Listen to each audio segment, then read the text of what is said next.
Hello बच्चों, मैं अंकित वर्मा, आपका केमिस्ट्री एजुकेटर, आप सभी का संकल्प ट्यूटोरियल के इस ऑनलाइन लर्निंग प्लेटफॉर्म पे स्वागत करता हूँ।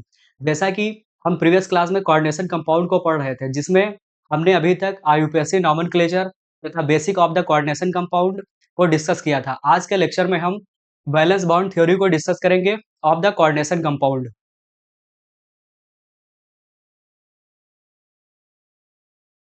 सबसे पहले हम ये जानेंगे कि वैलेंस बॉन्ड थ्योरी की हमें नीड क्या होती है। बेटा, जो हमारे पास हमारे जो कोऑर्डिनेशन कंपाउंड होते हैं, उनके स्ट्रक्चर तथा शेप के डिटर्मिनेशन के लिए हमें वैलेंस बॉन्ड थ्योरी की नीड होती है। यह थ्योरी इन 1931 1931 पॉलिंग के द्वारा दी गई थी।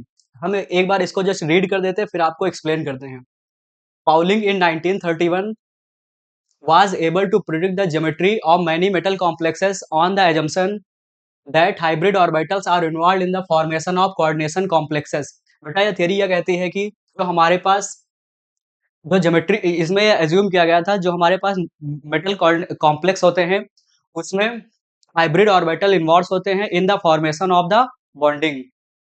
इसके कुछ एजम्पशन हैं जिसको हम स्टडी करते हैं। Each each ligand is assumed to donate a pair of electron to the metal ion to form a coordinate covalent bond. हमारा ये point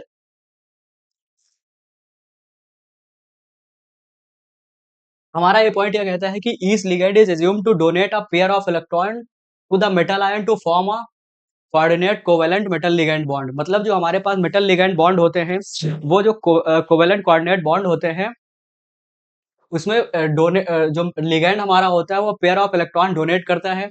the central metal ion makes available a number of hybrid orbitals equal to the coordination number for the formation of metal ligand bond. बेटा, जो metal ligand bond होते हैं, उनके formation के लिए जो हमारे पास सेंट्रल मेटल आइटम होता है, उसपे जो उसकी जो कोऑर्डिनेशन नंबर होता है, उसके बराबर ही वो वैकेंट ऑर्बिटल क्रिएट करता है।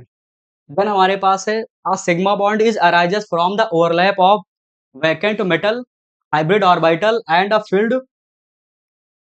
Field orbital of ligand. बेटा, जो यहाँ पर क्या होता है, हमारे पास सिग्मा बॉन्ड फॉर्म्ड होता है from the overlap of vacant metal hybrid orbital and a filled orbital of the ligand। हमारा इसका 4 पॉइंट यह है कि strong field ligand have a tendency to pairing. देखिए, हमारे पास कुछ लिगैंड होते हैं, कुछ लिगैंड स्ट्रॉन्ग फील्ड लिगैंड होते हैं, कुछ लिगैंड वीक फील्ड लिगैंड होते हैं। हमारे पास जो स्ट्रॉन्ग फील्ड लिगैंड होते हैं have a tendency to do pairing. वो क्या करते हैं, वो पेयरिंग करते हैं तथा इनर ऑर्बिटल कॉम्प्लेक्स को फॉर्म करते हैं।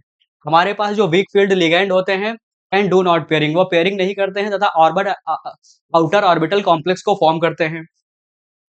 हम यहाँ पर ये देखेंगे, जब हमारे पास कोऑर्डिनेशन नंबर 4 होगी, तो हाइब्रिडाइजेशन या तो sp3 होगा या तो dsp2 होगा। जब हाइब्रिडाइजेशन हमारा sp3 होगा, तब हमारे पास ज्योमेट्री बेटा क्या होगी, हमारे पास ज्योमेट्री टेट्राहेड्रल होगी। जब हमारे पास हाइब्रिडाइजेशन dsp2 होगा, तो बेटा हमारे पास ज्योमेट्री क्या होगी, dsp2 होगी। फिर हम बात करेंगे बेसिकली हमारे लिए जो हमारे पास बोर्ड में बहुत ज्यादा इंपॉर्टेंट है, वो coordination number 4 and coordination number 6 है।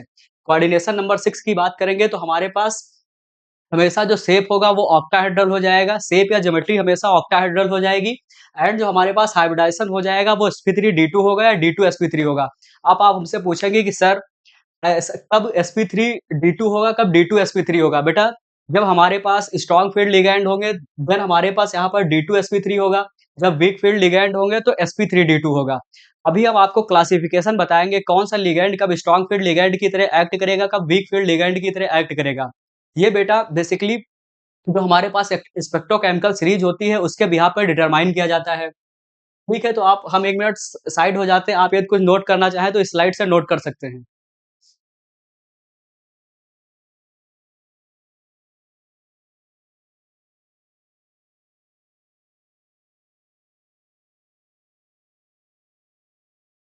बेटा, अब हम सबसे पहले अपने डिस्कस करने जा रहे हैं स्पेक्ट्रोकेमिकल सीरीज को। स्पेक्ट्रोकेमिकल सीरीज क्या होती है? स्पेक्ट्रोकेमिकल सीरीज में जो हमारे पास हमने जो भी लिगैंड डिस्कस किए थे, उनको increasing order of the ligand field strength में अरेंज करते हैं। बेटा, इसको हम एक बार लिख देते हैं, फिर आपको इसको याद करने की एक हम निमोनिक भी बता देते हैं, याद करने का तरीका भी बता देते हैं कि आप इसको कैसे याद करेंगे।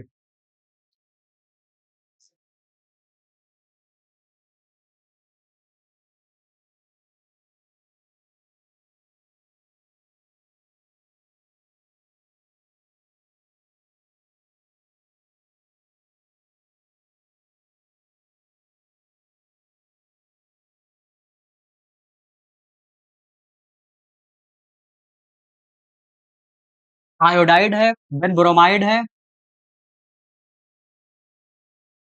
देन सल्फाइड है, देन क्लोराइड है, देन नाइट्रेट है। सबसे अगर हम लिगैंड फील्ड स्ट्रेंथ की बात करेंगे तो सबसे आयोडाइड की हो जाएगी, देन ब्रोमाइड हो जाएगा, देन सल्फाइड हो जाएगा, देन क्लोराइड हो जाएगा, देन नाइट्राइट है,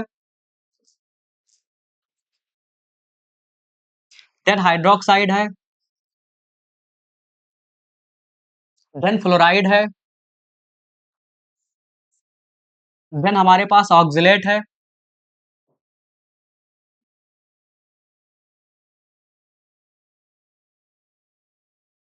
देन वाटर है, देन NCS माइनस है,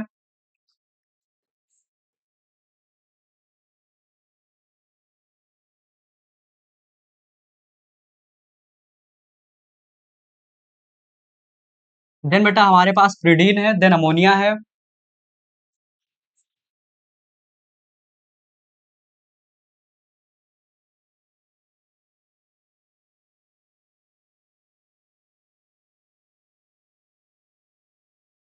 देखिए यदि हम बात करेंगे तो सबसे कम लिगैंड फील्ड स्ट्रेंथ की बात करेंगे, सबसे कम बेटा हमारे पास यहाँ पर आयोडीन की होती है, देन ब्रोमाइड होता है, देन सल्फाइड होता है, देन क्लोराइड हो जाएगा, देन नाइट्रेट हो जाएगा, देन हाइड्रोक्साइड हो जाएगा, देन उसके बाद फ्लोराइड हो जाएगा, देन ऑक्सलेट हो जाएगा। OX2 माइनस है, ये हमारे पास ऑक्सलेट है, ऑक्सलेट है। देन हमारे पास वाटर मॉलिक्यूल वाटर लिगैंड हो जाएगा, देन NCS माइनस है, देन हमारे पास EDTA है, देन प्रिडीन है, देन अमोनिया है, देन इथाइलिन डाइअमीन है, देन बाइप्रिडाइल है, देन NO2 माइनस है, एंड साइनाइड है, एंड CO है।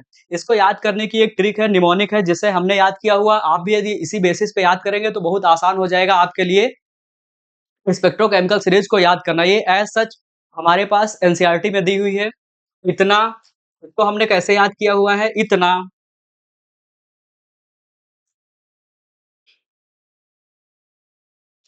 इतना बुरा था कालूराम, कालूराम नाई, इतना बुरा था कालूराम नाई। यहाँ पर बेटा एक हम और एक्स्ट्रा ऐड कर देते हैं,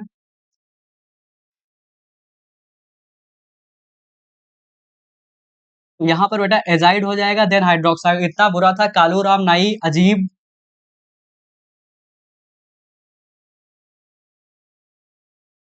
अजीब, हाय, फ्रस्ट्रेटेड, फ्रस्ट्रेटेड ऑक्स, ऑक्स सा, हटो, निसाइड, इधर,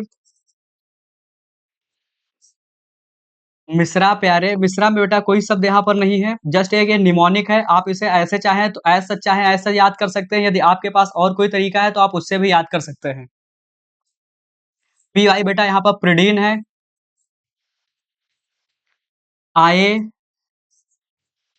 इन्होंने, भी, भी पाई, पाई, नीच,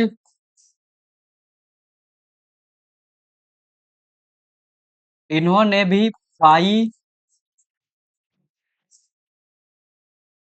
नीच,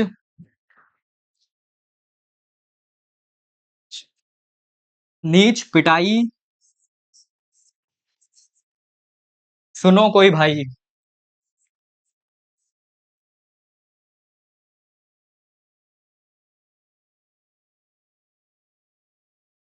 तो बेटा ये हमारे पास स्पेक्ट्रोकेमिकल सीरीज थी, ये लिगैंड फील्ड स्ट्रेंथ है on the increasing order of the ligand field strength.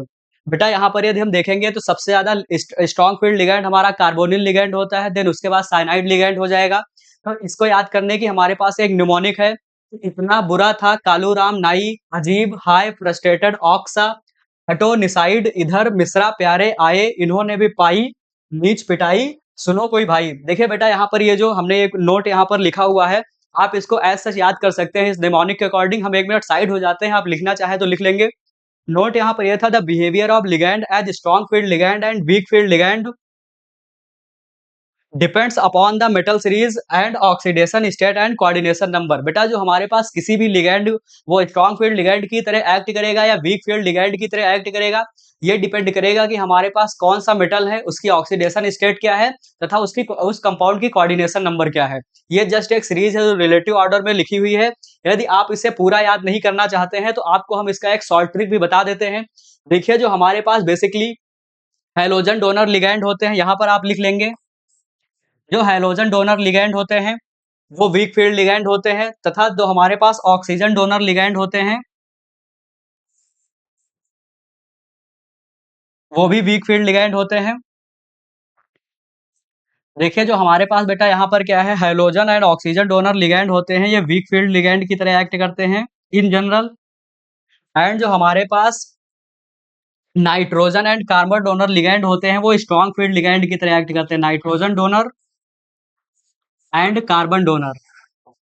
तो हम यहाँ पर देख सकते हैं कि हमने ये जो आपको ये एब्सोल्यूट पूरी सीरीज नहीं भी याद हो तब भी उससे कोई प्रॉब्लम नहीं है, हमें बस इतना याद होना चाहिए मेनली कि हमारे पास जो nitrogen donor and carbon donor ligand होते हैं वो in general strong field ligand की तरह एक्ट करते हैं। स्ट्रॉन्ग फील्ड लिगैंड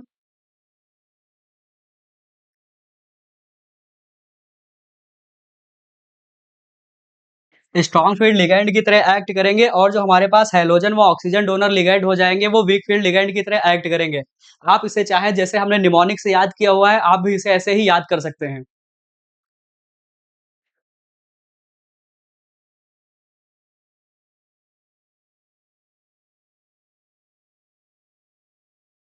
तो बेटा अभी हमने क्या डिस्कस किया था, हमने स्पेक्ट्रोकेमिकल सीरीज को डिस्कस किया हुआ है तथा हमने उसको याद करने का तरीका भी बताया हुआ है। अब हम डिस्कस करेंगे जो भी अभी हम कोऑर्डिनेशन कंपाउंड होंगे उनका हम हाइब्रिडाइजेशन निकालेंगे। Coordination number 4 and coordination number 6 में उनका मैग्नेटिक डाइपोल मोमेंट क्या है तथा उनका हाइब्रिडाइजेशन क्या है। उसको निकालने से पहले हमें ये पता होना चाहिए जो उसमें सेंट्रल मेटल एटम यूज हुआ है उसका इलेक्ट्रॉनिक कन्फिगरेशन क्या है। इलेक्ट्रॉनिक कन्फिगरेशन याद करने के लिए हमें यह पता होना चाहिए कि वो जो पर्टिकुलर एलिमेंट है वो किस सीरीज का है। जैसे हमने डी ब्लॉक में स्टडी किया होगा कि हमारे पास 3D सीरीज होती है, 4D सीरीज होती है and 5D and 6D series होती है। बेसिकली जो हमारे पास कोऑर्डिनेशन कंपाउंड पाए जाते हैं वो मेनली 3 सीरीज के ही पाए जाते हैं, 3D series, 4D series and 5D series. तो 3D series basically 3D series से हमारे डी ब्लॉक एलिमेंट की शुरुआत होती है जिनका एटॉमिक नंबर 21 होता है। यदि हम जनरल इलेक्ट्रॉनिक कन्फिगरेशन की बात करेंगे डी ब्लॉक एलिमेंट की, यदि वैलेंस शेल इलेक्ट्रॉनिक कन्फिगरेशन की बात करेंगे तो यहाँ पर हो जाएगा n-1।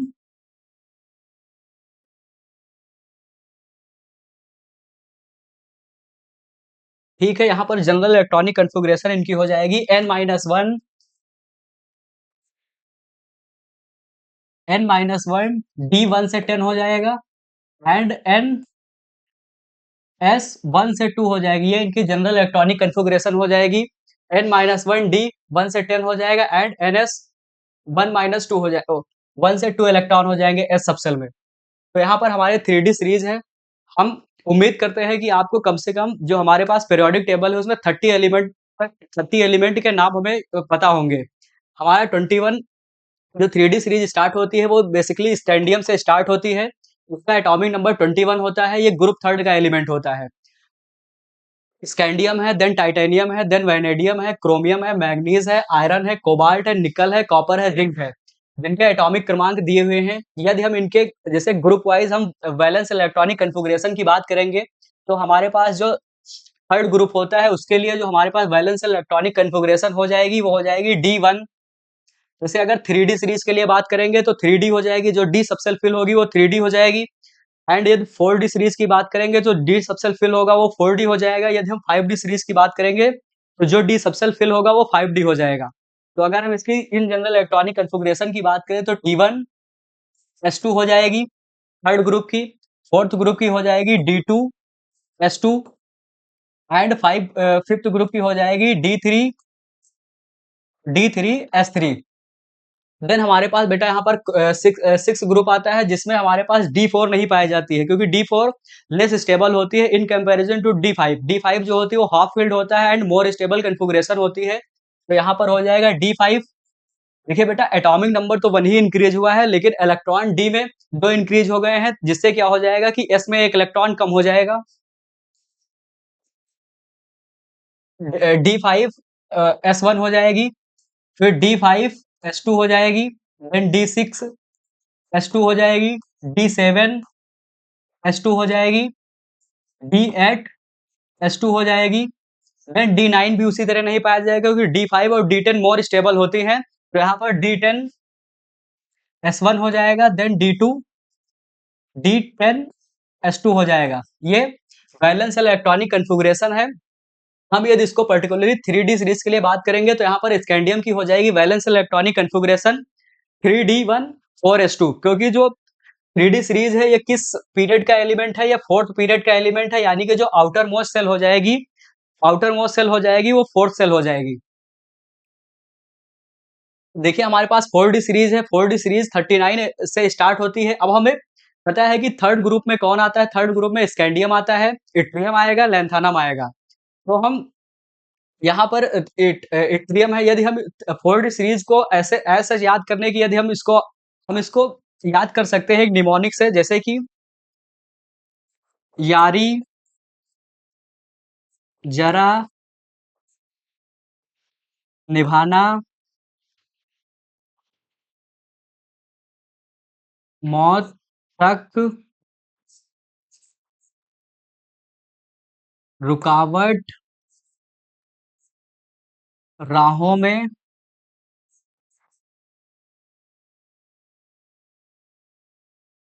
पड़े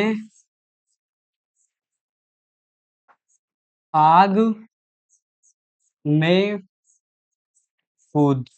तो इसमें बेटा क्या हो जाएगा, ये हमारा वाई से इट्रियम है, जठार से जिरकोनियम है, फिर नायोबियम है, देन मॉलिब्डेनम है, देन टेक्नीशियम है, देन रूथेनियम है, देन रहोडियम है, देन पैलेडियम है, सिल्वर है, कैडमियम है। तो बेटा हमें पता होना चाहिए कि 4D सीरीज क्या होती है और सबका इलेक्ट्रॉनिक इलेक्ट्रॉनिक कन्फिगरेशन क्या होता है, वैलेंस इलेक्ट्रॉनिक कन्फिगरेशन क्या होता है एंड एटॉमिक नंबर भी पता होना चाहिए।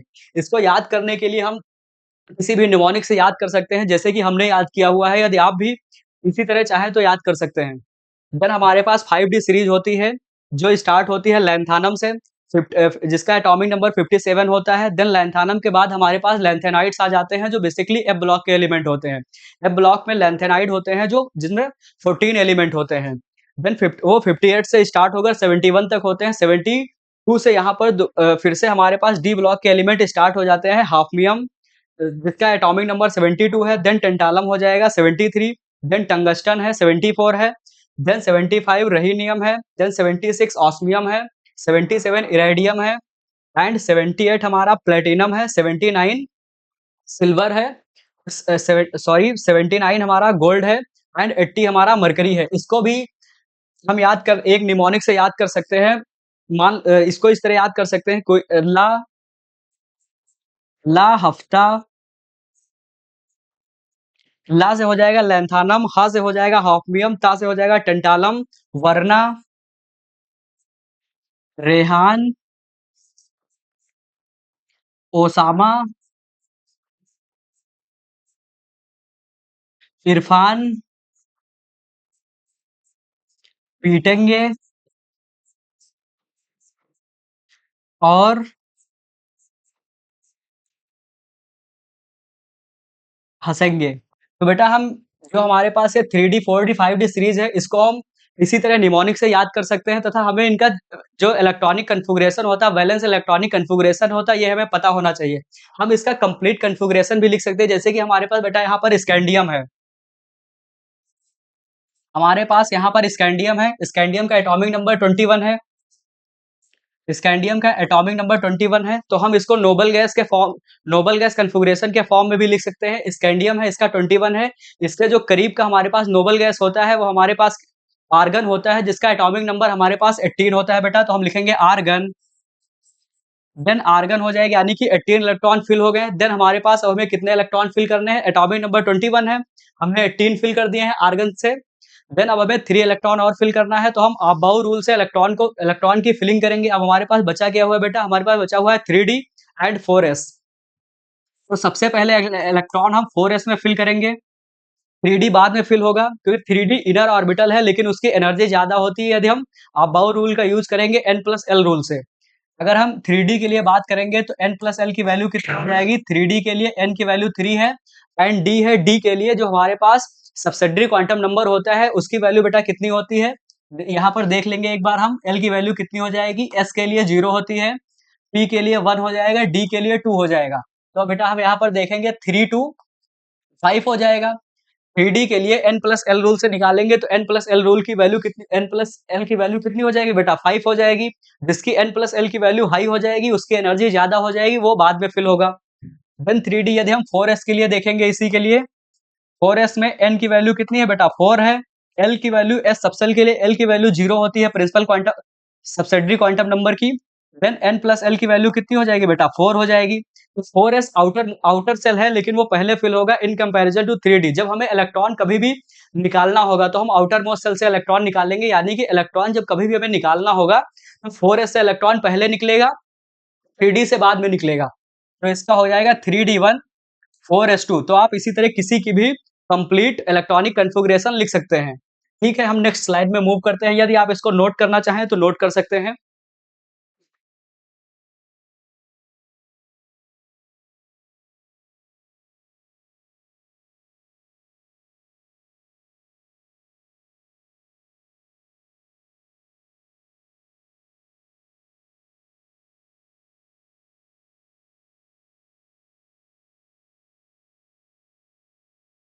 अभी तक बेटा हमने केवल लिगैंड फील्ड स्ट्रेंथ तथा हमने डी ब्लॉक के एलिमेंट को देखा है तथा उनके इलेक्ट्रॉनिक कॉन्फ़िगरेशन की स्टडी की हुई है। अब हम अपने कोऑर्डिनेशन नंबर 4 पर आते हैं। वैलेंस बॉन्ड थ्योरी को डिस्कस करते हैं इन कोऑर्डिनेशन नंबर 4 में। कोऑर्डिनेशन नंबर 4, जैसे कि हमारे पास बेटा यहाँ पर एक कोई कॉम्प्लेक्स होगा Ml4 टाइप का। सपोज दैट L क्या है? L इज मोनोडेंटेट लिगैंड है।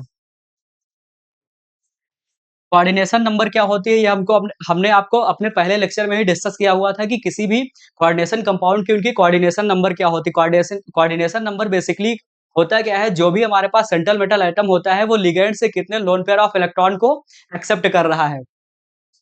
बात करेंगे बेटा वैलेंस बॉन्ड थ्योरी इन कोऑर्डिनेशन नंबर 4 में, जो हम इसकी बात करेंगे तो यहाँ पर बेटा हमारे पास दो ज्योमेट्री पॉसिबल होती है। एक तो हमारे पास क्या हो सकता है, जब कोऑर्डिनेशन नंबर 4 हो जाएगी तो एक ज्योमेट्री हमारे पास टेट्राहेड्रल हो सकती है।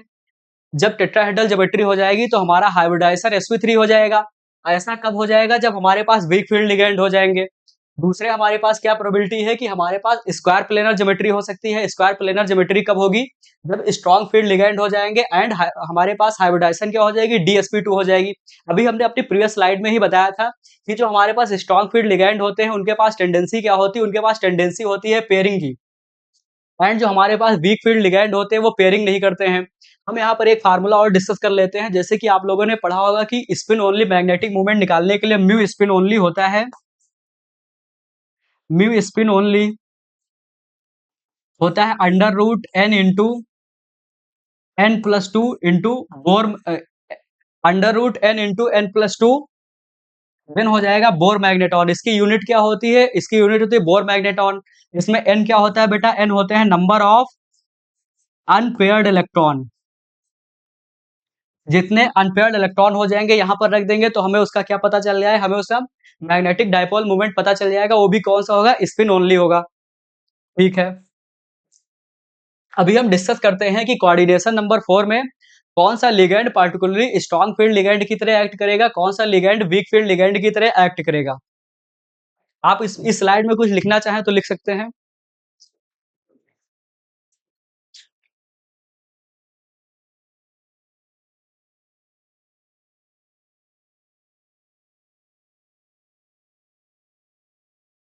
हमारी यहाँ पर हेडिंग है classification of ligand as strong field ligand and weak field ligand in coordination number 4। हमने बेसिकली हम यहाँ पर पहले देख लेते हैं कि जब 3D सीरीज का एलिमेंट होगा।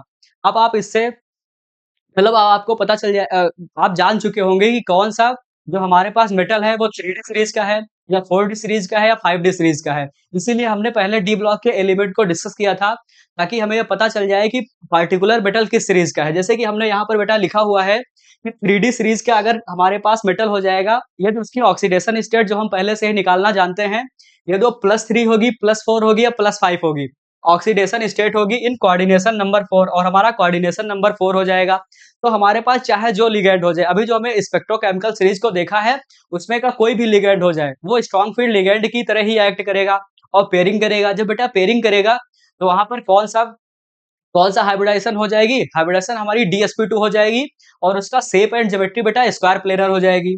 देन हम देखेंगे यदि ट्रांजिशन मेटल जो हमारे पास है वो 4D या 5D सीरीज का है, क्योंकि 4D 5D सीरीज का यदि है तो उसकी ऑक्सीडेशन स्टेट चाहे जो हो जाए, चाहे +2 हो जाए, चाहे +3 हो जाए, चाहे +5 हो जाए, ऑक्सीडेशन स्टेट।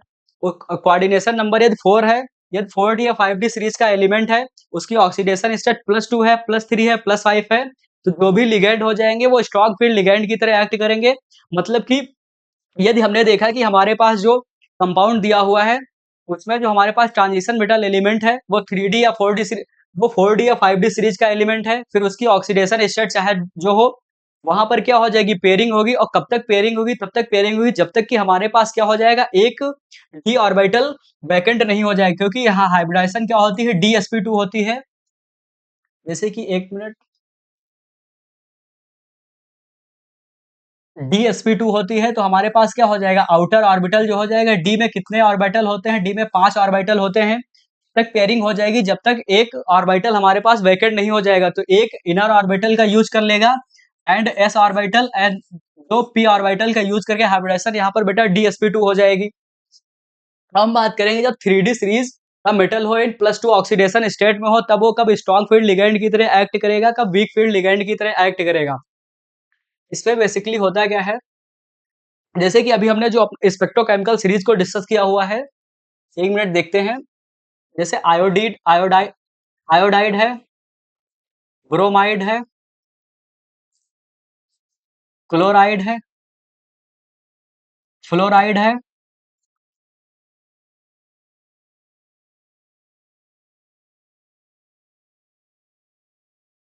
1 मिनट, इसको हम लिख देते हैं, फिर आपको एक्सप्लेन कर रहे हैं।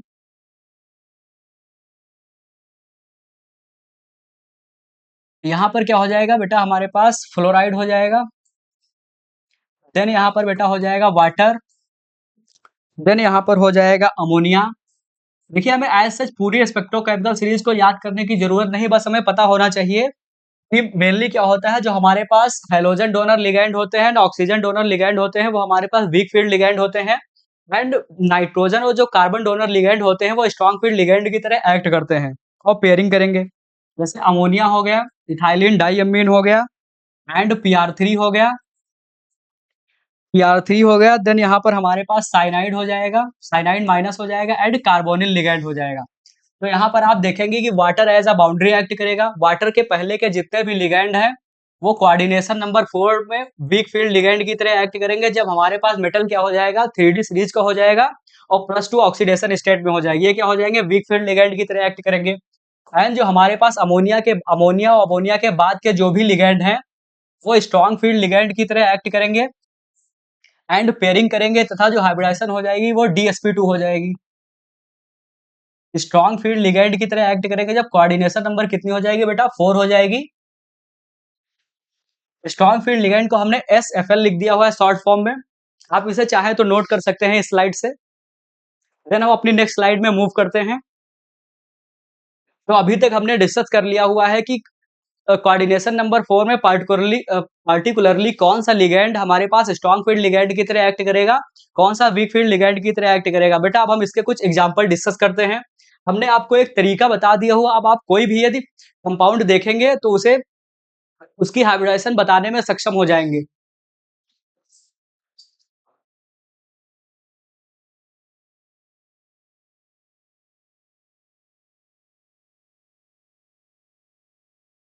बेटा अब हम यहाँ पर दो एग्जांपल डिस्कस करते हैं। एक हमारे पास है,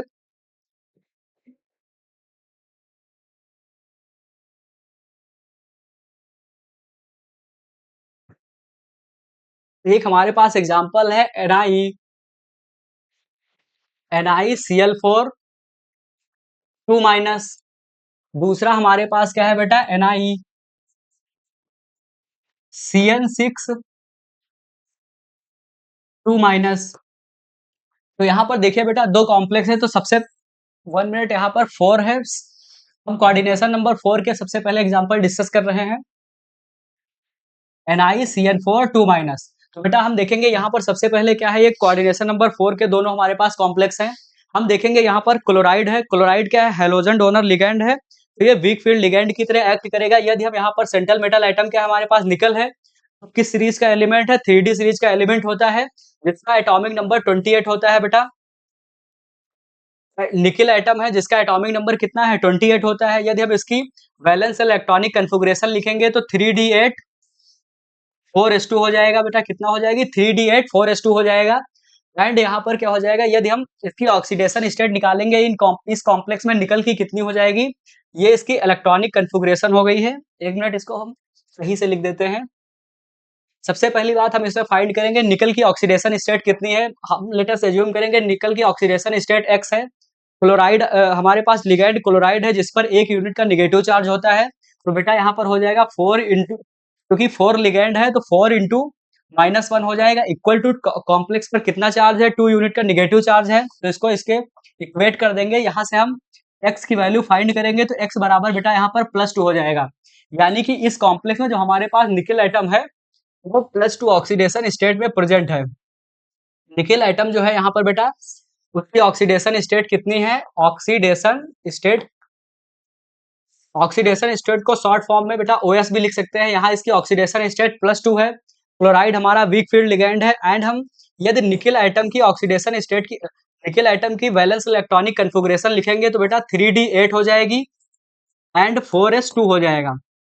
निकल क्या है, निकल का एटॉमिक नंबर बेटा 28 होता है। यदि हम इसकी कंप्लीट इलेक्ट्रॉनिक कन्फिगरेशन लिखेंगे तो हमें केवल यहाँ पर आर्गन लिखना होगा और कंप्लीट इलेक्ट्रॉनिक कन्फिगरेशन हो जाएगी। बेटा यहाँ पर देखेंगे निकल +2 ऑक्सीडेशन स्टेट में है, मतलब निकल पर हमारे पास 2 यूनिट का पॉजिटिव चार्ज है। हमारे पास कोई भी कंपाउंड है यदि उस पर 2 यूनिट का पॉजिटिव चार्ज है, मतलब कि उसने 2 इलेक्ट्रॉन क्या किए हुए हैं, लूज किए हुए हैं, और हमें 2 इलेक्ट्रॉन यहाँ से रिमूव करना है। तो अभी हमने आपको बताया था कि इलेक्ट्रॉन जब कभी भी रिमूव होंगे तो सबसे पहले कहाँ से होंगे, आउटर मोस्ट हमारी सेल से होंगे। आउटर मोस्ट सेल हमारे पास यहाँ पर क्या है बेटा, आउटर मोस्ट सेल हमारे पास है यहाँ पर 4s2 है। तो यहाँ से 2 इलेक्ट्रॉन रिमूव हो जाएंगे, यानी कि Ni जो हमारा हो जाएगा Ni2 प्लस की जो इलेक्ट्रॉनिक कन्फिगरेशन हो जाएगी वो 3D8 हो जाएगी एंड 4s0 हो जाएगी। यदि हम इसको रिप्रेजेंट करें डी ब्लॉक, डी ऑर्बिटल को यदि हम रिप्रेजेंट करें बेटा यहाँ पर, एक मिनट, डी में कितने ऑर्बिटल होते हैं, जो हमारे पास डी सबसेल होता है उसमें 5 ऑर्बिटल होते हैं। तो यहाँ पर बेटा डी में कितने इलेक्ट्रॉन है, डी में 8 इलेक्ट्रॉन है। तो इलेक्ट्रॉन को हम फिल कर देंगे हाफ बाउ रूल से।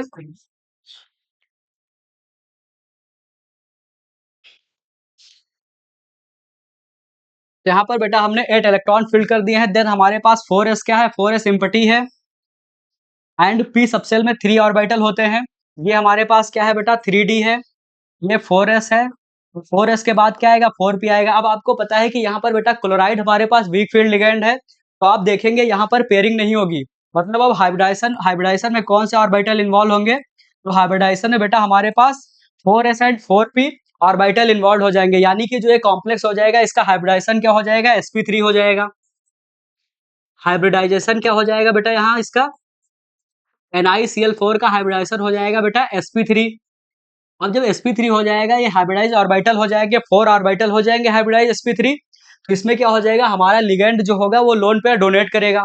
तो हाइब्रिडाइजेशन sp3 हो गया। यदि हम इसकी ज्योमेट्री या शेप की बात करेंगे, ज्योमेट्री या शेप की बात करेंगे तो इसका ज्योमेट्री या शेप हो जाएगा बेटा टेट्राहेड्रल। ज्योमेट्री एंड शेप इसका टेट्राहेड्रल हो जाएगा। अब यहाँ पर देखेंगे बेटा हमारे पास यहाँ पर 2 अनपेयर्ड इलेक्ट्रॉन है। यदि हमसे इसका कोई मैग्नेटिक डाइपोल मूवमेंट पूछेगा तो इसका मैग्नेटिक डाइपोल मूवमेंट बेटा कितना हो जाएगा, म्यू इक्वल टू, फार्मूला होता है √n × n+2, यूनिट होती है बोर मैग्नेटॉन। तो यहाँ पर अनपेयर्ड इलेक्ट्रॉन बेटा हमारे पास कितने हैं, 2 हैं। 2 + 2, इसको यदि हम सॉल्व करेंगे तो हो जाएगा √8। Under root eight Bohr magneton. जैसे कि बेटा हमें पता होता है कि रूट 9 की स्क्वायर रूट 9 की वैल्यू कितनी होती है? 3 होती है। तो इसकी वैल्यू कितनी हो जाएगी भाई? रूट 8 की वैल्यू कितनी हो जाएगी? अप्रॉक्सिमेटली यदि हम इसको सॉल्व करना चाहें तो आप स्क्वायर रूट निकाल भी सकते हैं या फिर हम इस अप्रॉक्सिमेटली यदि ऑप्शन में दिया हुआ है तो हम इसको लिख सकते हैं 2.83 के अप्रॉक्सिमेटली इक्वल हो जाएगी इन बोर मैग्नेटॉन।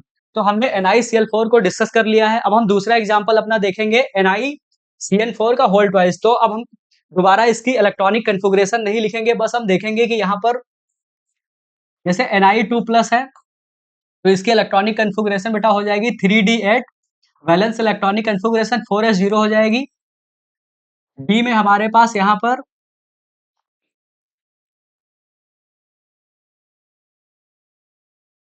8 इलेक्ट्रॉन है, एस हमारा एम्प्टी है, देन 4s हो जाए 4p हो जाएगा।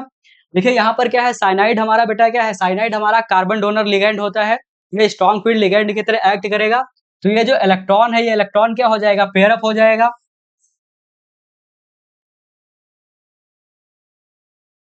1 2 3 4 5 6। तो यहाँ पर क्या हो जाएगा, हमारे पास एक ऑर्बिटल खाली हो जाएगा। हम यहाँ पर एक बात ध्यान रखेंगे, पेयरिंग हम तब तक कराएंगे जब तक एक ऑर्बिटल एम्प्टी न हो जाए इनर्टी ऑर्बिटल का, इफ स्ट्रॉन्ग फील्ड लिगैंड है। ये इलेक्ट्रॉन इधर चला गया, हमारा एक ऑर्बिटल खाली हो गया। देन अब यहाँ पर हाइब्रिडाइजेशन बेटा क्या हो जाएगी, यहाँ पर हाइब्रिडाइजेशन हमारे पास हो जाएगी, यहाँ पर हाइब्रिडाइजेशन बेटा हो जाएगी D2sp3। और बेटा हमने आपको बताया है कि जब भी कोऑर्डिनेशन नंबर 4 होगी, हाइब्रिडाइजेशन D2sp3 हो जाएगा। तो हमारे पास ज्योमेट्री बेटा कौन सी हो जाएगी, ज्योमेट्री हो जाएगी बेटा यहाँ पर स्क्वायर प्लेनर। ज्योमेट्री क्या हो जाएगी, ज्योमेट्री बेटा यहाँ पर हो जाएगी स्क्वायर प्लेनर। एक मिनट।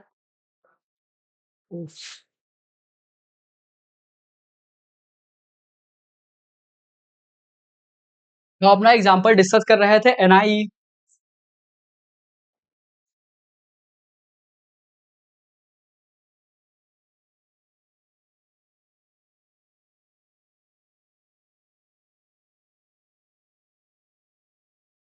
हमने यहाँ पर देख लिया क्या था, हमने अपना एग्जांपल NiCl4 2 माइनस डिस्कस कर लिया था। NiCN4 2 माइनस की हमने हाइब्रिडाइजेशन एंड ज्योमेट्री दोनों देख लिया हुआ था। तो इसकी ज्योमेट्री क्या हो जाएगी बेटा, ज्योमेट्री हो जाएगी इसका स्क्वायर प्लेनर। स्क्वायर प्लेनर हो जाएगी। यदि हम इसके हाइब्रिडाइजेशन की बात करेंगे,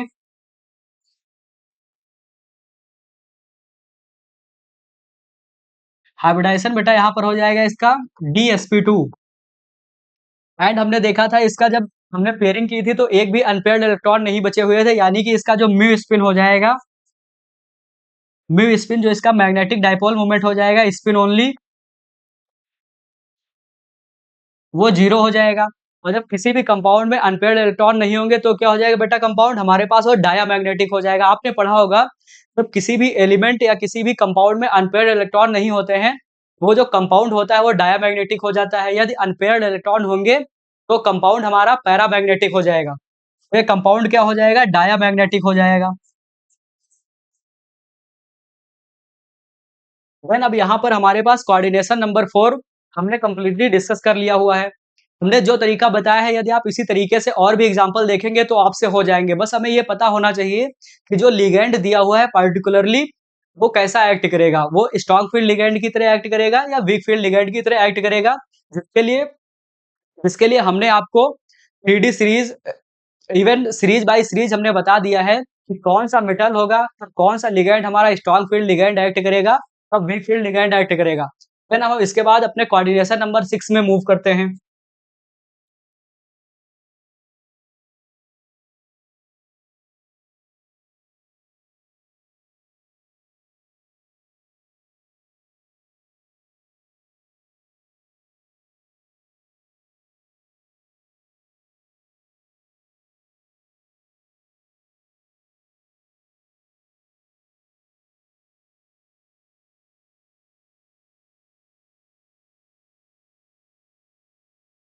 एक मिनट।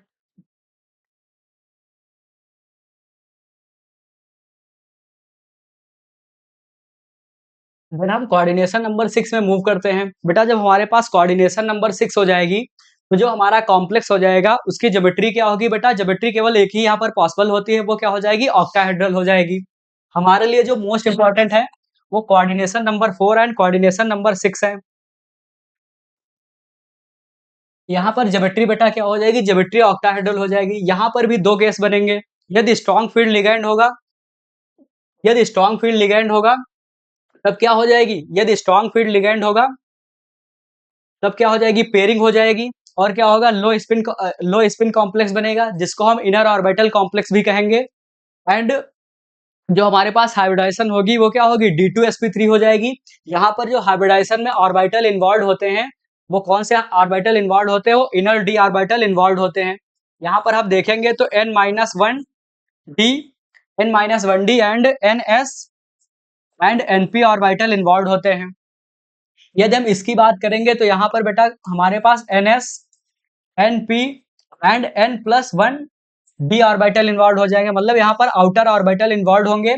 जब हमारे पास वीक फील्ड लिगैंड होगा, जब वीक फील्ड लिगैंड होगा तो पेयरिंग नहीं होगी। जब पेयरिंग नहीं होगी तो हमारे पास आउटर ऑर्बिटल इन्वॉल्व हो जाएंगे। क्योंकि हमने अपनी फर्स्ट स्लाइड में ही डिस्कस किया हुआ था कि हाइब्रिडाइजेशन के लिए हमें वैकेंट ऑर्बिटल की नीड होती है। तो इसका अजम्पशन था वैलेंस बॉन्ड थ्योरी का। यहाँ पर क्या हो जाएगा? जब वीक फील्ड लिगैंड होगा तो हाई स्पिन कॉम्प्लेक्स बनेगा, या आउटर ऑर्बिटल कॉम्प्लेक्स, जिसको हम आउटर ऑर्बिटल कॉम्प्लेक्स कहेंगे। हाइब्रिडाइजेशन क्या हो जाएगी बेटा? sp3d2 हो जाएगी। तो हाइब्रिडाइजेशन हमारी sp3d2 हो जाएगी। यदि आप इस स्लाइड से कुछ नोट करना चाहते हैं तो नोट कर सकते हैं।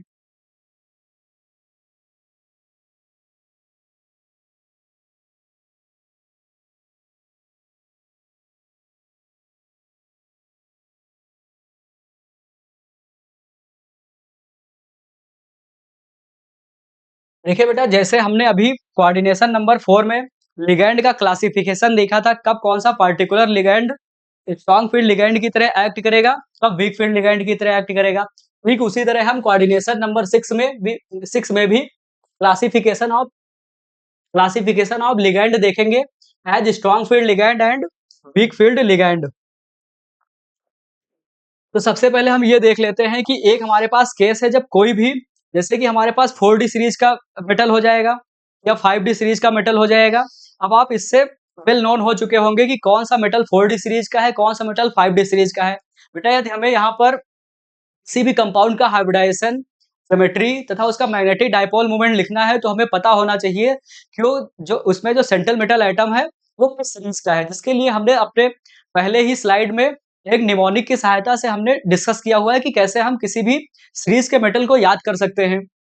तो यहाँ पर हम देखेंगे बेटा कि यदि 3D सीरीज का मेटल है, वो +4 या +5 ऑक्सीडेशन स्टेट में है, या फिर 4D या 5D सीरीज का मेटल है इन +2 +3 +4 +5 ऑक्सीडेशन स्टेट में है। बेसिकली कहना, सेकंड लाइन हमारी यह कहना चाह रही है कि यदि कोई मेटल हमारा 4D या 5D सीरीज का है, तो ऑक्सीडेशन स्टेट उसकी चाहे जो हो जाए, जो भी लिगैंड होगा वो कैसा एक्ट करेगा? वो स्ट्रॉन्ग फील्ड लिगैंड की तरह एक्ट करेगा। ये 3D सीरीज का मेटल है, देन यदि उसकी ऑक्सीडेशन स्टेट 4 हो जाएगी या 5 हो जाएगी, तब वो स्ट्रॉन्ग फील्ड लिगैंड की तरह एक्ट करेगा। देखिए अब हम बेटा देखेंगे कि 3D सीरीज, जब 3D सीरीज होगी और +2 ऑक्सीडेशन स्टेट का होगा, तब कौन सा लिगैंड स्ट्रॉन्ग फील्ड लिगैंड की तरह एक्ट करेगा एंड वीक फील्ड लिगैंड की तरह एक्ट करेगा। तो इसको हम एक बार लिख देते हैं।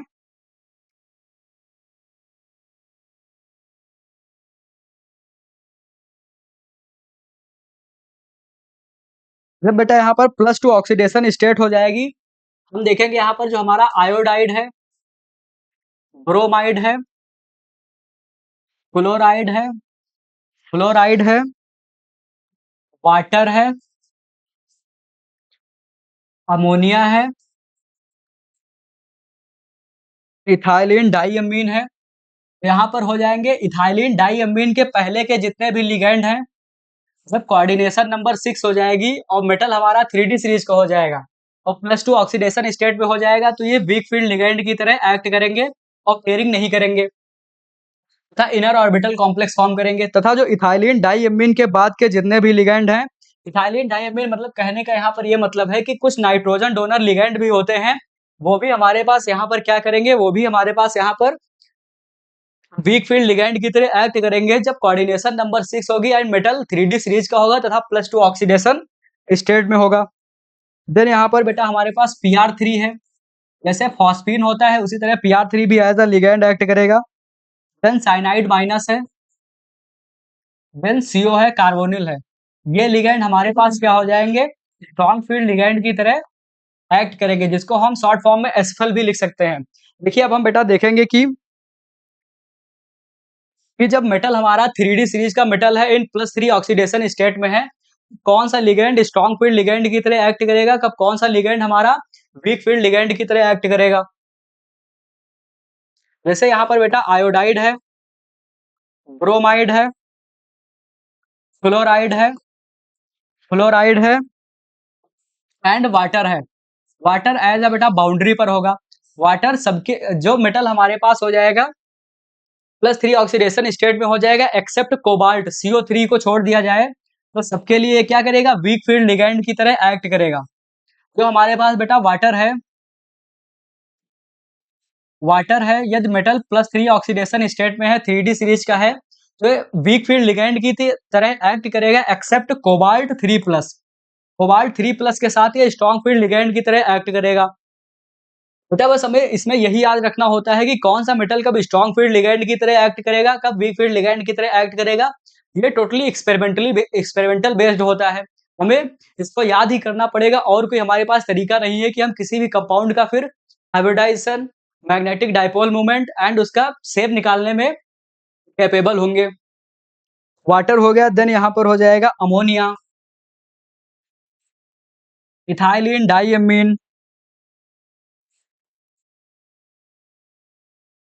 Pr3, cyanide minus and carbonyl. तो बेटा यहाँ पर साइनाइड माइनस एंड कार्बोनिल ये हमारे पास हो जाएंगे, स्ट्रॉन्ग फील्ड लिगैंड हो जाएंगे। आप एज सच यदि इसको एलसीईआरटी से पढ़ने जाएंगे तो उसमें केवल हमारे पास 4 एग्जांपल डिस्कस किए हुए हैं, लेकिन हम कोशिश कर रहे हैं कि आपको एक समराइज वे में सब कुछ बता दें कि आप कोई भी यदि क्वेश्चन सॉल्व करें तो आपसे हो जाए। यहाँ पर बात हो गई है कंसेप्ट की, फिर अब हम नेक्स्ट स्लाइड में मूव करते हैं और देखते हैं कि कुछ एग्जांपल डिस्कस करते हैं। यदि आप इसको नोट करना चाहते हैं तो नोट कर सकते हैं।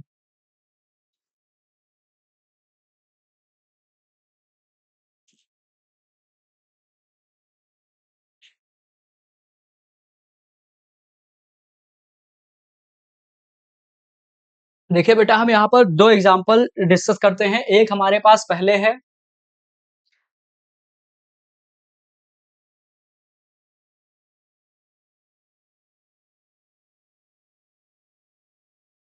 एक बेटा एग्जांपल है कोबाल्ट,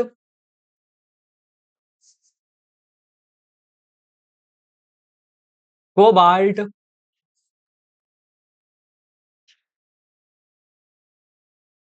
NH3 6 2+, NH3 6 3+, NH3 6 3+ है। दूसरा हमारे पास बेटा यहाँ पर एग्जांपल है कोबाल्ट, कोबाल्ट F6 3-। यदि F6 3+ है, इस पर चार्ज कितना है बेटा, 3 यूनिट का हमारे पास यहाँ पर पॉजिटिव चार्ज है।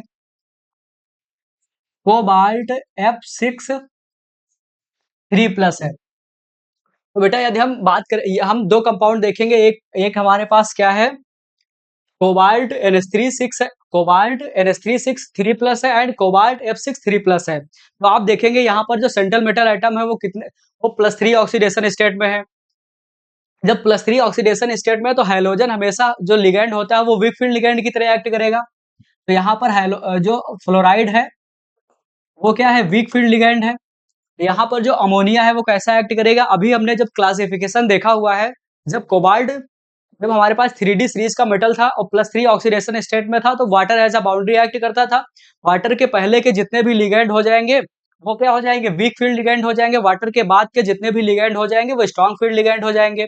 तो वाटर मतलब oxygen and hydrogen donor ligand हमारे पास क्या हो जाएंगे, वीक फील्ड लिगैंड हो जाएंगे, तथा nitrogen and carbon donor strong field ligand हो जाएंगे। तो अमोनिया यहाँ पर बेटा क्या है, ये यहाँ पर नाइट्रोजन डोनर लिगैंड है। यदि हम कोबाल्ट को देखेंगे, कोबाल्ट का एटॉमिक नंबर बेटा कितना होता है, 27 होता है।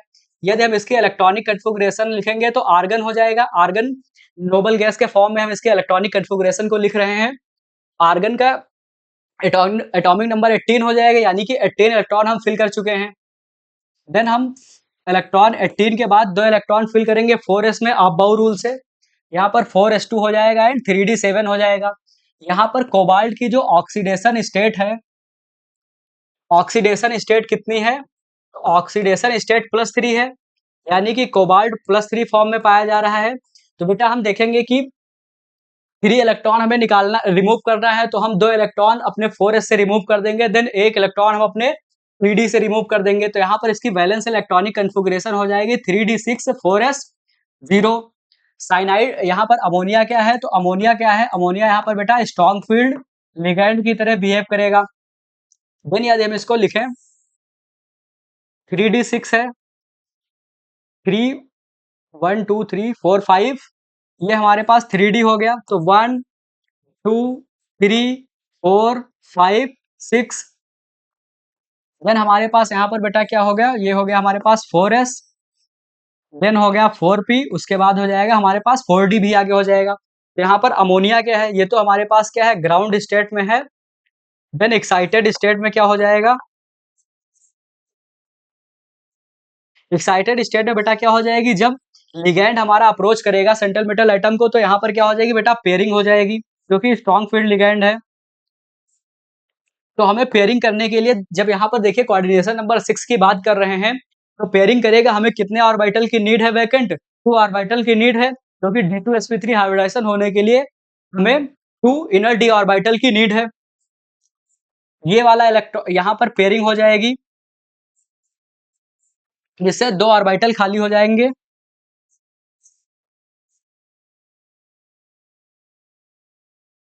आप देखेंगे तो यहाँ पर हाइब्रिडाइजेशन बेटा क्या हो जाएगी? हाइब्रिडाइजेशन ये 3d सबसेल के 2d orbital and 4s and 4p hybridisation कर लेंगे, तो यहाँ पर बेटा हाइब्रिडाइजेशन हो जाएगी D2sp3 हो जाएगी।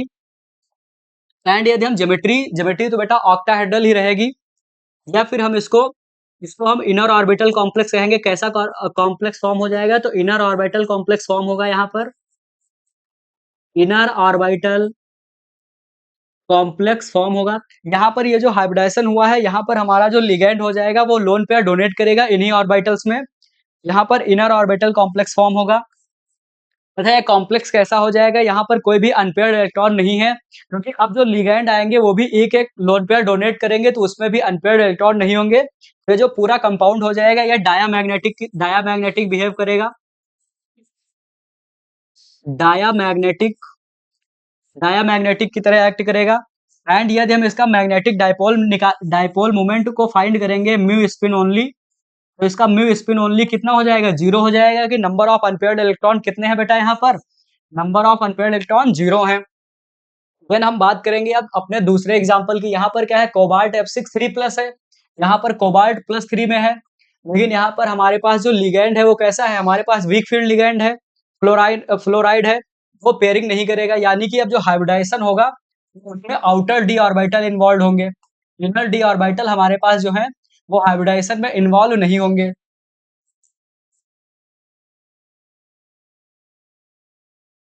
4s 4p and 4d,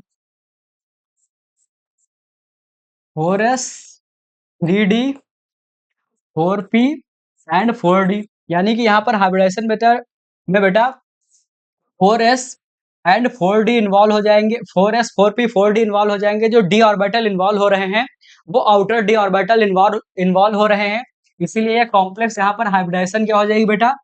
hybridisation हो जाएगी sp3d2 हो जाएगी। एंड इसको हम क्या कहेंगे? इसको हम आउटर ऑर्बिटल कॉम्प्लेक्स भी कहेंगे।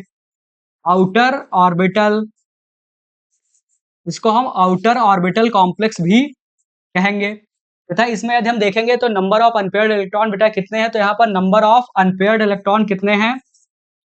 नंबर ऑफ अनपेयर्ड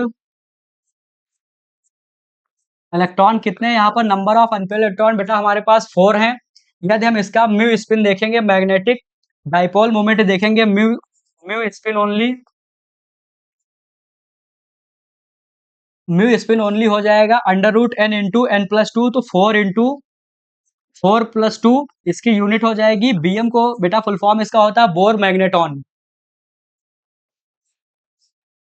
तो 4 × 6 अंडर रूट 24 हो जाए, अंडर रूट 24 हो जाएगा। बेटा हमें पता है कि स्क्वायर रूट 25 की वैल्यू कितनी होती है, 5 होती है, तो यानी कि अंडर रूट 24 की वैल्यू अप्रोक्सीमेटली 5 के करीब हो जाएगी। यदि ये एग्जैक्ट एग्जाम में दिया जाएगा तो हम स्क्वायर रूट 24 की वैल्यू फाइंड कर लेंगे। यदि ऑप्शन दिया हुआ है तो हम अप्रोक्सीमेट इसकी वैल्यू लिख सकते हैं 4.83 मैग्नेटॉन। ठीक है बेटा, तो हमने यहाँ पर कोऑर्डिनेशन नंबर 6 को डिस्कस कर लिया हुआ है, जिसके एक एक एग्जाम्पल को देख लिया है हमने। अब हम थोड़ा इसका आपको समराइज वे में बता देते हैं कि कोऑर्डिनेशन नंबर 6 में हमें कब देखना होगा, कब स्ट्रॉन्ग फील्ड लिगेंड चेक करना होगा, कब नहीं चेक करना होगा। एक जस्ट समराइज वे में बता देते हैं कि आप डायरेक्ट इलेक्ट्रॉनिक कन्फिगरेशन देखकर ही 1-2 मिनट में ही, 1-2 सेकंड में ही बता देंगे कि इसकी हाइब्रिडाइजेशन क्या होगी एंड उसकी ज्योमेट्री तो हमें पता है, हाइब्रिडाइजेशन एंड आप डाइपोल मोमेंट फाइंड कर सकते हैं। जस्ट एक ट्रिक देखिएगा यहाँ पर, जब हमारे पास मेटल आयन है बेटा,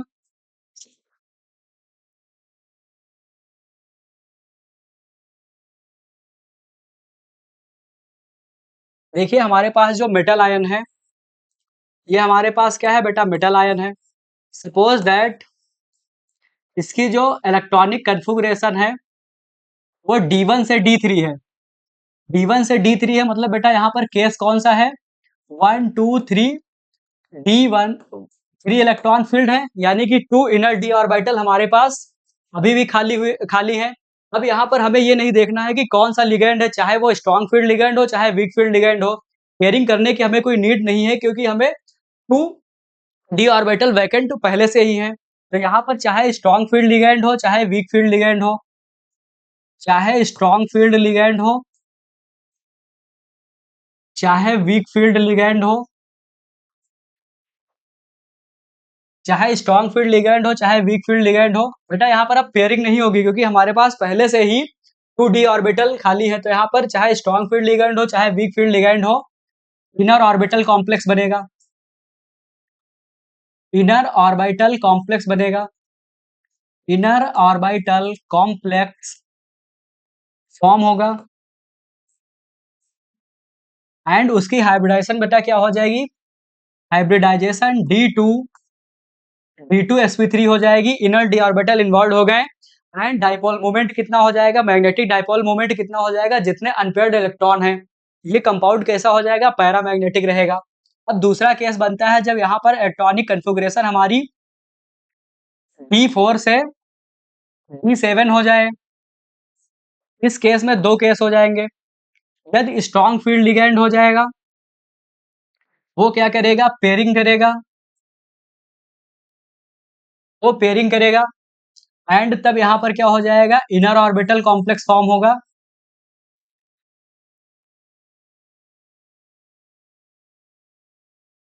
एंड हाइब्रिडाइजेशन हमारे पास बेटा यहाँ पर D2sp3 हो जाएगी। जब D4 से D7 है, बेसिकली यदि हम कोऑर्डिनेशन नंबर 4 की बात करें तो हमें चेक तभी करना पड़ेगा जब हमारे पास इलेक्ट्रॉनिक कन्फिगरेशन D4 से D7 होगी, अभी हमें देखना है कि लिगेंड हमारा स्ट्रॉन्ग फील्ड लिगेंड है या वीक फील्ड लिगेंड है। वीक फील्ड लिगेंड होगा तो नो पेयरिंग, जब पेयरिंग नहीं होगी तो बेटा क्या हो जाएगा, यहाँ पर आउटर ऑर्बिटल कॉम्प्लेक्स फॉर्म होगा, outer orbital complex formed, outer orbital complex form होगा एंड हाइब्रिडाइजेशन बेटा यहाँ पर क्या हो जाएगी, sp3d2 हो जाएगी। अब हम बात करेंगे, एक केस हमारे पास और रह गया है कि जब हमारे पास D8 से D10 हो जाए, तो बेटा आप D8 से D10 हो गई, आप समझ लीजिए ये वाला केस हो गया है। एक मिनट देख लीजिए, 1 2 3 4 5 6 7 8। अब बेटा यहाँ पर चाहे हमारे पास स्ट्रॉन्ग फील्ड लिगेंड हो चाहे वीक फील्ड लिगेंड हो, यदि पेयरिंग हो भी गई तो यहाँ केवल एक ही d ऑर्बिटल खाली होगा, इनर d ऑर्बिटल केवल एक ही वैकेंट होगा, तो उससे हमें कोई मतलब, उससे मतलब हमारा हाइब्रिडाइजेशन जो है वो आउटर ही रहेगा। मतलब जब हमारे पास इलेक्ट्रॉनिक कॉन्फ़िगरेशन बेटा यहाँ पर D8 से D10 होगी, तब हम पेयरिंग नहीं कराएँगे, क्योंकि पेयरिंग हम तभी कराएँगे जब हमारे पास D4 से D7 इलेक्ट्रॉनिक कॉन्फ़िगरेशन हो, स्ट्रॉन्ग फील्ड लिगैंड हो। यदि स्ट्रॉन्ग फील्ड लिगैंड नहीं है और D4, D7 के अलावा कोई और इलेक्ट्रॉनिक कॉन्फ़िगरेशन है, तब हम पेयरिंग नहीं कराएँगे और यहाँ पर क्या हो जाएगा, outer orbital com no pairing. First point ये है कि no pairing, outer orbital complex form होगा।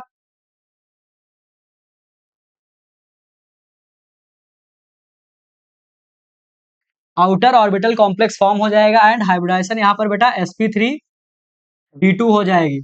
देखिए बेटा, हमने यहाँ पर कोऑर्डिनेशन नंबर 6 को डिस्कस किया हुआ है। कोऑर्डिनेशन नंबर 6 को एक समराइज वे में डिस्कस कर दिया है। यदि आप केवल इसी स्लाइड को याद रखेंगे, तो आप कोई भी कंपाउंड हो कोऑर्डिनेशन नंबर 6 का, आप 1 मिनट में आसानी से उसका जवाब दे सकते हैं कि उसकी हाइब्रिडाइजेशन क्या है, उसकी ज्योमेट्री क्या है एंड उसका मैग्नेटिक डायपोल मोमेंट क्या है। तो आप यदि इसको नोट करना चाहें तो नोट कर सकते हैं।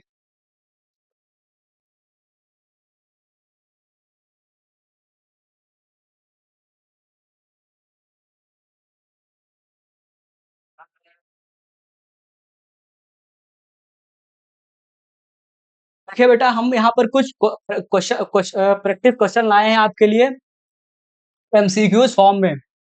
बेटा ये 2011 का जेई मेंस का पीआईक्यू है। 2011 जेई मेंस। देखिए क्या पूछ रहा है कि the magnetic moment spin only, यहाँ पर बेटा दिया हुआ है कि हमें spin only magnetic moment find करना है ऑफ NiCl4 2 माइनस। तो अभी हमने इस कंपाउंड को पहले ही डिस्कस किया हुआ है जब हमने कोऑर्डिनेशन नंबर 4 को डिस्कस किया हुआ था। NiCl4 2 माइनस है। तो बेटा अगर हम इसको वर्बली भी देखेंगे तो कैसे देखेंगे? देखिए क्लोराइड क्या है हमारे पास, क्लोराइड वीक फील्ड लिगेंड है, क्योंकि यहाँ पर जो निकल है वो +2 ऑक्सीडेशन स्टेट में है। +2 ऑक्सीडेशन स्टेट में है तो इसकी इलेक्ट्रॉनिक कन्फिगरेशन कितनी हो जाएगी बेटा निकल की? निकल है +2 ऑक्सीडेशन स्टेट में है तो इसकी इलेक्ट्रॉनिक कन्फिगरेशन हो जाएगी 3d8 4s0 और 3d8 है, यानी कि हमारे पास 3d8 है, यानी कि डी सबसेल में 8 इलेक्ट्रॉन है। डी सबसेल में 8 इलेक्ट्रॉन है, वीक फील्ड लिगेंड है तो पेयरिंग नहीं करेगा यहाँ पर, यानी कि 2 अनपेयर्ड इलेक्ट्रॉन हो जाएंगे। और जब भी 2 अनपेयर्ड इलेक्ट्रॉन होंगे तो म्यू स्पिन कितना हो जाएगा? म्यू स्पिन ओनली बेटा यहाँ पर हो जाएगा √2 इंटू 2+2, यानी कि हो जाएगा बेटा √8 और मैग्नेटॉन। √8 है। यहाँ पर देखिए यदि हम देखेंगे ऑप्शन क्या दिए हुए हैं, √2 को यदि आप सॉल्व करेंगे तो इसकी अप्रोक्सीमेट वैल्यू 2.8283 के करीब आ जाएगी। यहाँ पर हमारे पास सी ऑप्शन करेक्ट हो जाएगा। देखिए आपने इतनी आसानी से जेईई मेंस 2011 का क्वेश्चन कर दिया है। आप यदि इसे नोट करना चाहें तो नोट कर सकते हैं।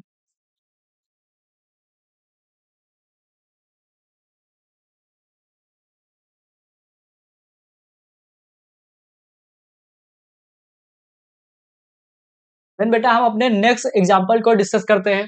देखिए यहाँ पर एक हमारे पास क्वेश्चन दिया हुआ है, ये भी जेईई मेंस शायद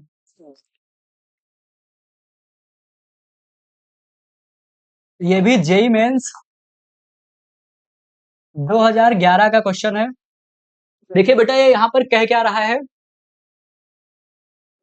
कि which of the following fact about the complex chromium NH3 6Cl3 is wrong. यहाँ पर बेटा हमें यह बताना है कि कौन सा पॉइंट है जो यहाँ पर रॉन्ग है। क्रोमियम 3+ है, क्रोमियम NH3 6Cl3 है। तो सबसे पहले हम बेटा यहाँ पर जैसे हमने देखा ये कोऑर्डिनेशन नंबर 6 है, तो कोऑर्डिनेशन नंबर 6 है, सबसे पहले हम उस कंपाउंड में क्रोमियम 3D सीरीज का मेटल है तो उसकी ऑक्सीडेशन स्टेट फाइंड करेंगे। उसमें उसकी ऑक्सीडेशन स्टेट बेटा +3 हो जाएगी। देन यदि हम अब हमें जो क्रोमियम है उसके इलेक्ट्रॉनिक कन्फिगरेशन लिखना आना चाहिए। तो क्रोमियम जो हो जाएगा हमारे न्यूट्रल होगा, उसकी इलेक्ट्रॉन बैलेंस इलेक्ट्रॉनिक कन्फिगरेशन बेटा होगी 3d5 4s 4s1 हो जाएगी। 3d5 4s1 हो जाएगी। तो यहाँ पर बेटा जब क्रोमियम 3+ हो जाएगा तो इसकी इलेक्ट्रॉनिक कन्फिगरेशन कितनी हो जाएगी? इसकी इलेक्ट्रॉनिक कन्फिगरेशन हो जाएगी 3d बेटा 3 इलेक्ट्रॉन हमें रिमूव करना है। 1 इलेक्ट्रॉन 4s से रिमूव हो जाएगा, 2 इलेक्ट्रॉन 3d5 से रिमूव हो जाएंगे, यानी कि बचेंगे हमारे पास यहाँ पर 3d3 बचेगा एंड 4s 0 बचेगा। यानी कि जब हमारे पास अभी हमने जो आपको एक केवल स्लाइड डिस्कस की हुई थी, जब मेटल आयन की इलेक्ट्रॉनिक कन्फिगरेशन D3 हो जाएगी, तब हमें देखना ही नहीं है कि स्ट्रॉन्ग फील्ड लिगैंड है या वीक फील्ड लिगैंड है, पेयरिंग नहीं होगी। एक बात तो कन्फर्म हो गई, पेयरिंग नहीं होगी और इनर ऑर्बिटल कॉम्प्लेक्स फॉर्म होगा। आप यदि उसी स्लाइड को याद रखेंगे तो आप कितनी आसानी से क्वेश्चन को कर सकते हैं, ये देखिएगा। पहला हमारा ऑप्शन कहता है the complex involve D2sp3 hybridization and is shape shape octahedral in shape, तो ये सही हो गया। मतलब ये ऑप्शन हमें यहाँ पर ये भी देखना है, रॉन्ग लगाना है, तो ये सही है। मतलब कि ये ऑप्शन नहीं होगा हमारा। देखें the compound the complex is paramagnetic, तो बेटा पैरामैग्नेटिक है क्योंकि D3 में 3 अनपेयर्ड इलेक्ट्रॉन हो जाएंगे। देन हम उसके बाद बेटा देखेंगे the complex is an outer orbital complex, बेटा आउटर ऑर्बिटल कॉम्प्लेक्स नहीं फॉर्म होगा, इनर ऑर्बिटल कॉम्प्लेक्स फॉर्म होगा। मतलब यही ऑप्शन हमारा रॉन्ग है। मतलब इसका आंसर जो हो जाएगा ऑप्शन सी हो जाएगा। एंड हमारे पास डी ऑप्शन ये कह रहा है complex gives white precipitate with silver nitrate solution.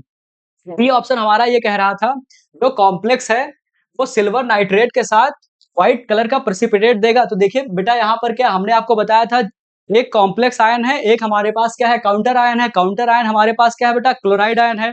जब इसकी सिल्वर नाइट्रेट से रिएक्शन करवाएंगे, 1 मिनट हम लिख देते हैं रिएक्शन क्या होगी। देखिए यहाँ पर क्या है बेटा, कॉम्प्लेक्स हमारे पास Cr है, NH3 का होल 6 है, Cl3 है। बेटा जब इसकी रिएक्शन हम सिल्वर नाइट्रेट के साथ कराएंगे तो यह क्या करेगा, 3 मोल AgCl फॉर्म करेगा। 3 मोल AgCl फॉर्म करेगा क्योंकि यहाँ पर क्या हो जाएंगे, 3 क्लोराइड आयन है as a counter ion. 3 mole AgCl form करेगा। AgCl का प्रेसिपिटेट जो होता है ये बेटा व्हाइट कलर का प्रेसिपिटेट होता है। प्रेसिपिटेट कैसा हो जाएगा, व्हाइट कलर्ड प्रेसिपिटेट फॉर्म होगा। And rest of the nitrate ion के फॉर्म में कॉम्प्लेक्स फॉर्म हो जाएगा। रेस्ट पार्ट क्या हो जाएगा, नाइट्रेट आयन के फॉर्म में कॉम्प्लेक्स मिल जाएगा हमें, CrNH3 6NO3 का होल थ्राइस। यानी कि ये भी ऑप्शन सही है। तो हमने इसका देख लिया है कि ऑप्शन इसका कौन सा रॉन्ग है, बी सी ऑप्शन रॉन्ग है, यानी कि हमारा इसका आंसर ऑप्शन सी हो जाएगा। देन हम अपने नेक्स्ट एग्जांपल पर मूव करते हैं बेटा।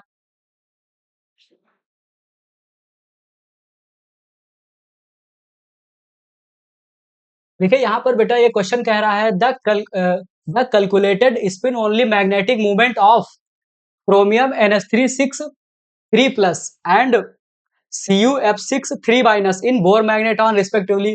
बेटा अभी हमने ये एग्जांपल इससे पहले ही डिस्कस किया हुआ है कि यहाँ पर क्या है, क्रोमियम NH3 6 3 प्लस है, तो यहाँ पर क्या हो जाएगा हमारे पास, वहां पर कितने अनपेयर्ड इलेक्ट्रॉन थे, वहां पर क्या था बेटा D3 था।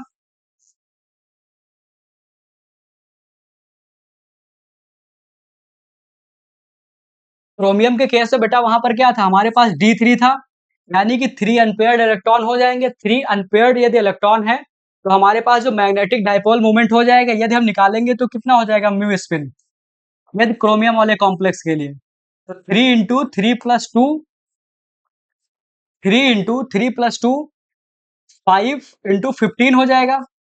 15 15 हो जाएगा। हमें पता है कि जो 16 होता है वो किसका स्क्वायर रूट होता है, वो 4 का होता है, यानी कि अप्रोक्सीमेट 4 के करीब आ जाएगा, यानी कि 3.82 √15 स्क्वायर रूट 15 को हम सॉल्व करेंगे तो 3.383 आ जाएगा। यानी कि हम 2 ऑप्शन एलिमिनेट कर सकते हैं। यहाँ पर हम आपको ये भी बता रहे हैं कि ये हम कैसे ऑप्शन को एलिमिनेट करेंगे। तो यहाँ पर डी और डी तो नहीं होगा क्योंकि रिस्पेक्टिवली पूछा, यानी कि जो फर्स्ट मैग्नेटिक डाइपोल मूवमेंट होना चाहिए वो क्रोमियम कॉम्प्लेक्स का होना चाहिए, वो 3.87 होगा।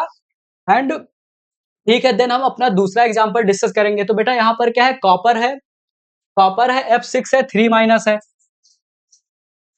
तो बेटा कॉपर है F6 से 3 माइनस है। यदि हम इस कंपाउंड में कॉपर की ऑक्सीडेशन स्टेट फाइंड करेंगे तो बेटा यहाँ पर कॉपर की ऑक्सीडेशन स्टेट +3 आ जाएगी। और हमें कॉपर का इलेक्ट्रॉनिक कन्फिगरेशन बेटा पता है, कॉपर का इलेक्ट्रॉनिक कन्फिगरेशन होता है 3d10। कॉपर 3d सीरीज का मेटल होता है जिसकी इलेक्ट्रॉनिक कन्फिगरेशन है 3d10 4s1। यदि इससे 3 इलेक्ट्रॉन रिमूव करेंगे हम बेटा यहाँ पर, तो ये 3d8 4s0 हो जाएगा। और 3d8 है बेटा, अभी हमने आपको बताया था जब भी जैसे हमारे पास यहाँ पर कोऑर्डिनेशन नंबर 6 का है और D8 इलेक्ट्रॉनिक कन्फिगुरेशन है मेटल आयन की, तो कोई पेयरिंग तो होगी ही नहीं, यानी कि इसमें कितने अनपेयर्ड इलेक्ट्रॉन हो जाएंगे हमें बस इतना ही देखना है। 1 2 3 4 5 6 7 8। यहाँ पर बेटा अनपेयर्ड इलेक्ट्रॉन कितने हैं? यहाँ पर अनपेयर्ड इलेक्ट्रॉन बेटा कितने हैं? 2 हैं। और जब टू अनपेयर्ड इलेक्ट्रॉन है तो बेटा यहाँ पर म्यू स्पिन ओनली कितना आ जाएगा? हम उसी तरह सॉल्व करेंगे, under root n into n plus two unit हो जाएगी उसकी बोर मैग्नेटॉन। तो यहाँ पर बेटा हो जाएगा 2 इंटू 2 + 2, इसको हम सॉल्व करेंगे तो बेटा कितना आ जाएगा? 4 इंटू अंडर रूट 8 इन बोर मैग्नेटॉन आ जाएगा। देखिए रूट 8 है, यदि हमको इसको सॉल्व नहीं करना, केवल ऑप्शन एलिमिनेट करना है, तो रूट 8 की वैल्यू कितनी हो जाएगी? क्योंकि हमें पता है स्क्वायर रूट 9 की वैल्यू 3 होती है, यानी कि ये 3 से कम हो जाएगा, अप्रोक्सीमेट 3 के ही करीब हो जाएगा। तो यहाँ पर हमारा ऑप्शन ए सही हो जाएगा। देन हम अपना नेक्स्ट एग्जाम्पल एक और डिस्कस करते हैं।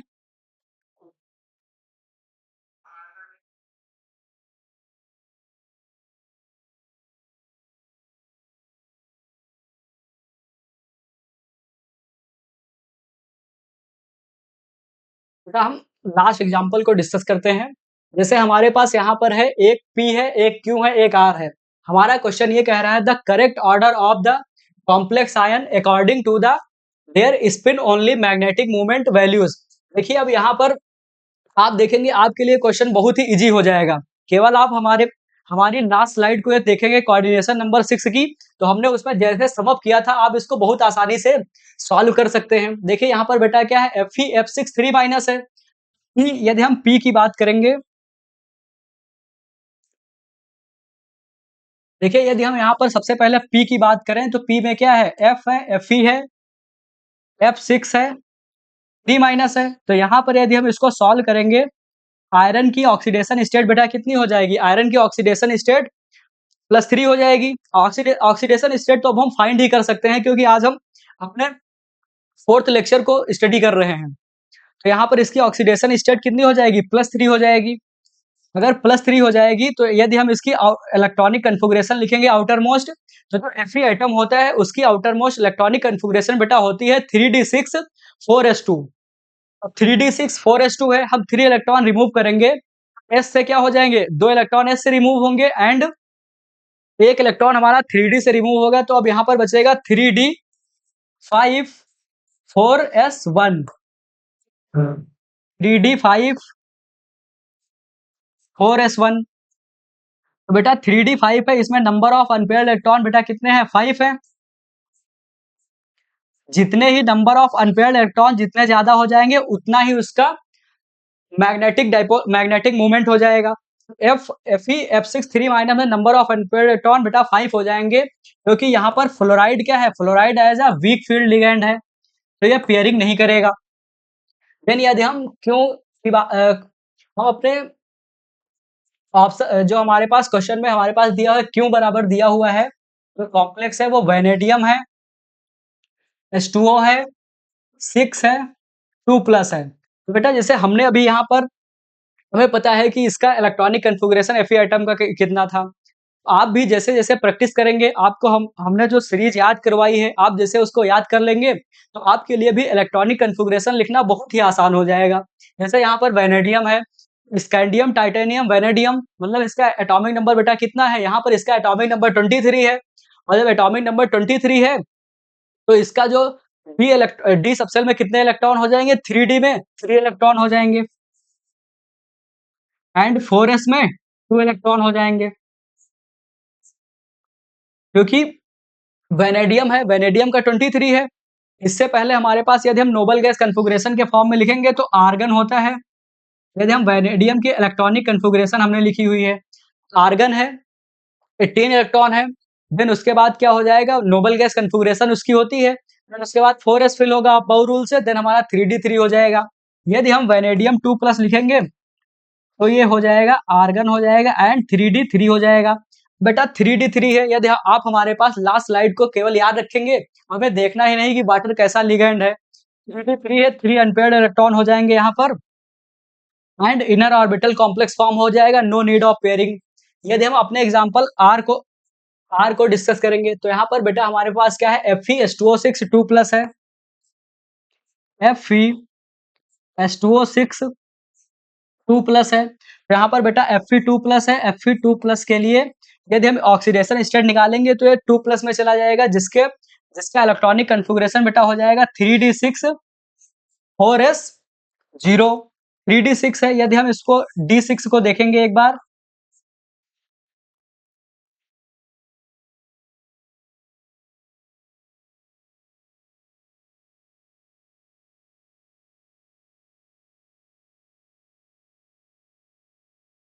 तो बेटा यहाँ पर क्या हो जाएगा, वाटर वीक फील्ड लिगैंड है, तो पेयरिंग तो नहीं करेगा। यहाँ पर केवल नंबर ऑफ अनपेयर्ड इलेक्ट्रॉन कितने हो जाएंगे, 4 हो जाएंगे।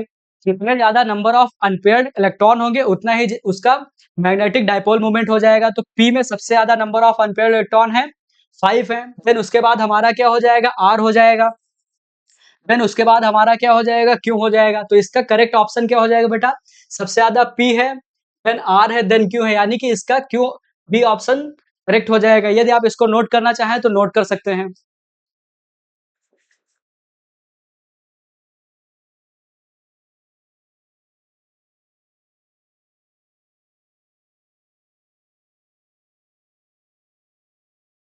बेटा आज हमने कोऑर्डिनेशन कंपाउंड जो थे उसमें वैलेंस बॉन्ड थ्योरी को स्टडी किया है। हमने ये बताया कि वैलेंस बॉन्ड थ्योरी की हमें नीड क्या होती है। जो कंपाउंड होते हैं उनकी hybridization, geometry, magnetic dipole moment को फाइंड करने के लिए हमें वैलेंस बॉन्ड थ्योरी की नीड होती है। तो आज के लेक्चर को हम यहीं पर समाप्त करते हैं। तो अब तब तक के लिए थैंक यू।